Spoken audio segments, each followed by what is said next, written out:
Welcome to the Bible and today's culture. We're starting the domain of economics and business.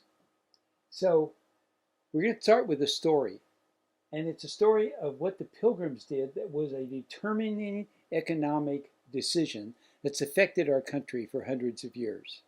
They arrived here on a ship, and I don't think it looked this good. In fact, they rented two ships to come here, and one of them leaked so bad they went back to England several times to get it fixed. They finally gave up on it, put everybody, 102 passengers, on this one ship, the Mayflower, and headed. Now they were getting started very late, and they were entering the Atlantic, where it was stormy, and the winds were blowing north. And so when they got to America, they arrived up in Massachusetts. Okay, the winds had blown them north. They couldn't go any farther, and they ducked into Cape Cod Bay.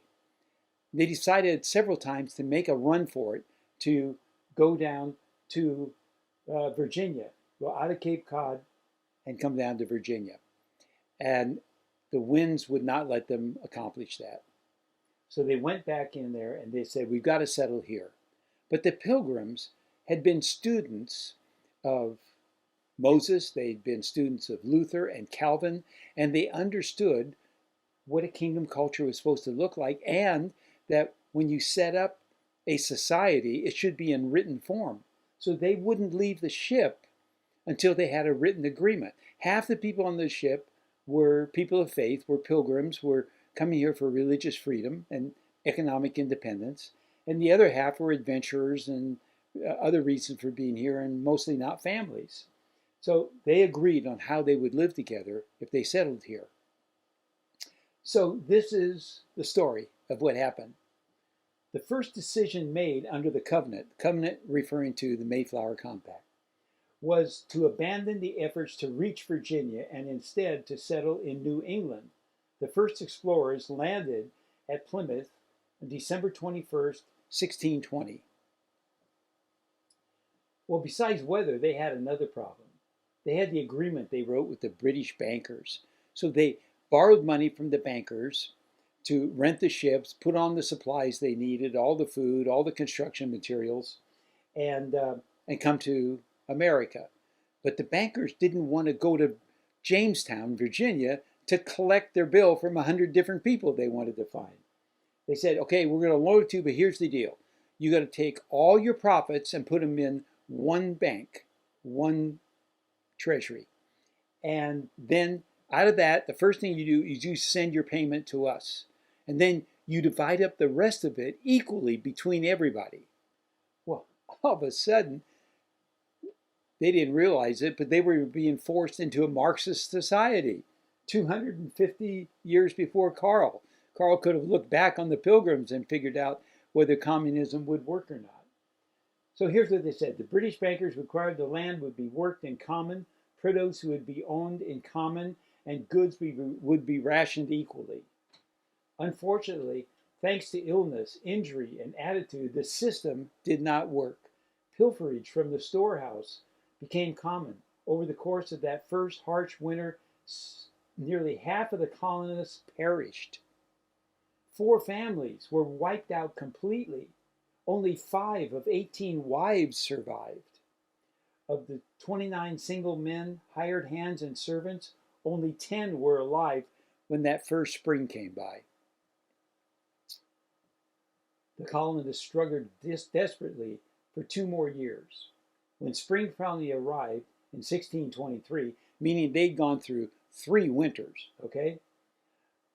Virtually all of their provisions were gone. Unless that year's harvest improved, they feared few would survive the next winter. The Pilgrim leaders decided on a bold course of action. The colony would abandon its communal approach and permit each person to work for his own benefit and not for the common good. Here's how the governor of the colony, William Bradford, explained in his diary what happened. The bankers thought that taking away of properties and bringing them into community, into a commonwealth, would make them happy and flourishing, as if they were wiser than God. The Pilgrims knew this wasn't a good idea. It wasn't God's idea, okay? And the bankers had made a mistake, and the people recognized it. For yet young men that were most able and fit for labor and services did repine, rest, lazy, lay back, that they should spend their time and strength to work for other men's wives and children without any recompense for it. So after 3 years of noble failure, the colonists had had enough. Once they had replaced communal efforts with individual responsibility, the differences were dramatic and life-saving. Men went into the fields earlier and stayed later. In many cases, their wives, even their children, worked right alongside them. More acres were planted, more trees were felled, more houses were built, and more game was slaughtered because of one simple change. People were allowed to keep the fruits of their own labors. The pilgrim understood God's thinking. And in this class, we are going to go as deep as we can into God's thinking about economics and business that the pilgrims knew. So here we are in a study of the domain of economics and business. Today's topic is work. Understanding working and understanding God's thinking about work is really a key beginning point. Most people think of work as a necessity, or a curse, or a blessing. Sadly, only 20% of the workforce calls their work a blessing. The Bible starts with the fact that God worked. And you would think God could kick back, right? I mean, he doesn't have a boss. But that's not how it was. He actually worked, and he enjoyed his work. Every day of creation, his work was good. And after he made man, he said, it's very good. And by the seventh day, God had finished the work he had been doing. And on the seventh day, he rested from all of his work. Then the Lord took man and put him in the Garden of Eden to work it and to care for it. So God had actually planned man to be his successor and to take care of this beautiful thing that he had created. Charles Colson says it this way: on the sixth day, God created human beings and commanded them to pick up where he left off. Our job is to continue the work that God has done. We are in charge of all of his creation. We're in charge of his people. We're in charge of his animals. We're in charge of the environment. It also says that work is something that will last forever. There's no retirement. Sorry about that. In the last days, Isaiah said, Jesus will teach us God's ways. People will beat their swords into plowshares, their spears into pruning hooks. So what's happening is the tools of conflict, swords and spears, become tools of labor and work, plowshares and pruning hooks. We're always going to be working. God always was working. Proverbs says, do you see a man skilled in his work? He will stand before kings. He will not stand before obscure men. Work gives us pleasure and status and accomplishment. A new truck garbage collector was on his first day of work, and he had been assigned to a veteran.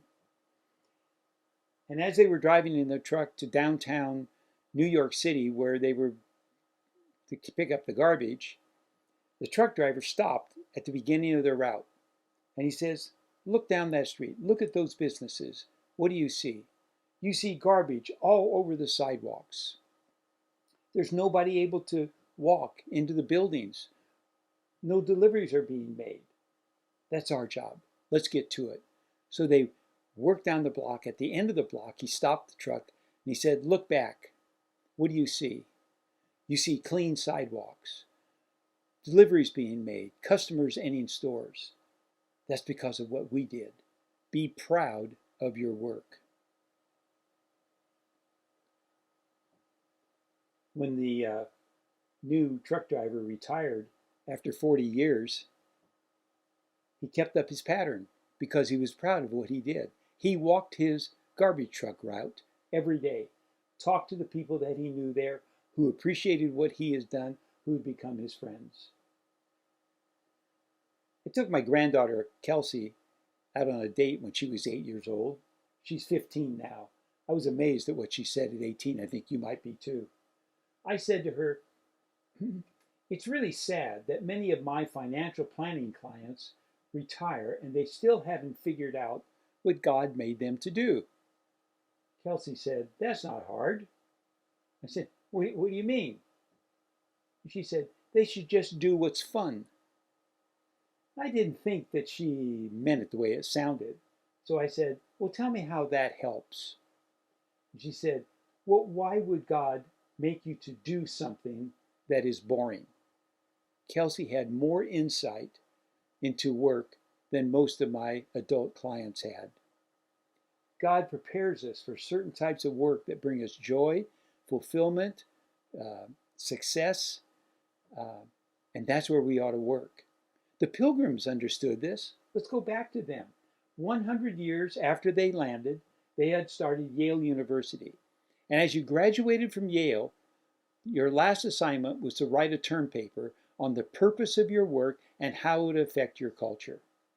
So this is what John Edwards wrote. The course of study that Jonathan Edwards and his fellow Puritans completed had a name, a Latin term, technologia. It was a holistic curriculum that helped people approach their work, whether they were missionaries, bankers, or homemakers. So it didn't mean if they were sacred people or secular people. Everybody had a purpose for their work.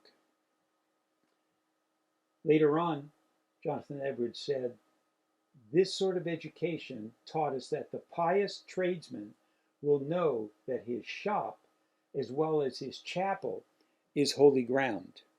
When was the last time you heard a sermon along the lines that your workplace, as well as your church, is holy ground? You're going to hear a lot of that, particularly in this domain of economics and business. Let me tell you something else that's going to happen in this class. We're going to start with economics and business like we are today. And as we go along on that, you're going to say, I never knew God said so many things about that subject. You know, I have this thing that I think are sacred items, and then I have this list of things that are just kind of other items, secular items. And I never thought business and economics would be sacred. But he says a lot, and I kind of moving them over closer to that sacred column. And the next domain is going to be health and science. And after you go through that and you find out how much God says about how to be healthy, you're going to say, that's really important to God. So maybe I'm going to slide that a little closer to the sacred area. And then we're going to study government. And you're going to say, no, God doesn't like politicians. All right? But as we get into it, I think you're going to be surprised at what he says about the roles of government. And when you're done with that, some of you are going to say, well, there's something special about that. And about the fourth or fifth domain, a light bulb's going to go off in your head. And instead of analyzing each cubbyhole and saying, is this sacred? All of a sudden you'll say, everything is sacred. God created everything. He's interested in everything. He's interested in the jobs that he made us to do. And all things are sacred. Whether we're raising kids, or we're drawing pictures, or we're an artist, or we're a government worker. The Bible says it's so important that if a man will not work, he shall not eat. You get a message real fast if you're not working that you're hungry, all right? Ties in your eating pattern to your working pattern. We've had some strange situations during the COVID period here. What I do in my free time, I'm going to work, and this is a picture of me at work. But we're all struggling with work, and I think COVID and Zoom and a lot of things are going to be changing our work patterns. It's a time that we can take a look at our work patterns and say, how are they more like what the Bible describes God expects of me? How important is it? Paul says, if anyone does not provide for his relatives and especially for his immediate family, he has denied the faith and is worse than an unbeliever. Well, I'll tell you, my nephew was having a really bad year. He was divorced, he lost his job, and he was bankrupt. My wife and I said, oh, thank goodness there's welfare to help him out. And then we realized, it's our responsibility. So we invited him into our house, and he lived with us for 14 months. We loaned him a car. He got a job. And you know what? He ended up remarrying his wife. I knew God's plan was the best plan because I don't think any welfare system in our government could accomplish that in my nephew's life.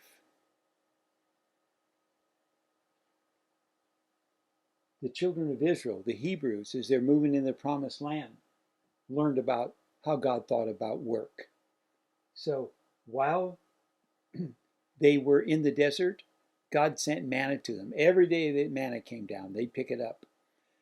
When they crossed the river, the Jordan River, and were in the promised land, this is what happened.